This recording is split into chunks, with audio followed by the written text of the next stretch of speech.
Ellii. Let's practice our pronunciation. Today, we're looking at the sound.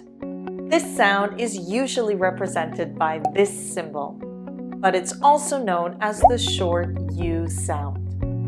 Can you make the sound? Follow these steps. First, open your mouth just a little bit.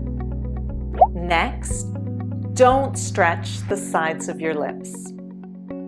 Finally, make a sound in your throat. Let's put those steps together. Are you ready?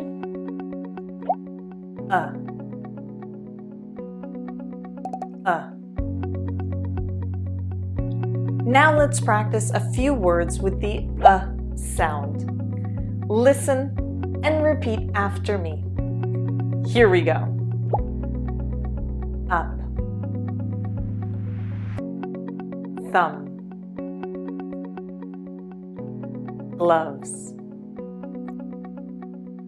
The sound can be spelled with the letter U as in up and thumb, or O as in gloves. Nicely done. Great job.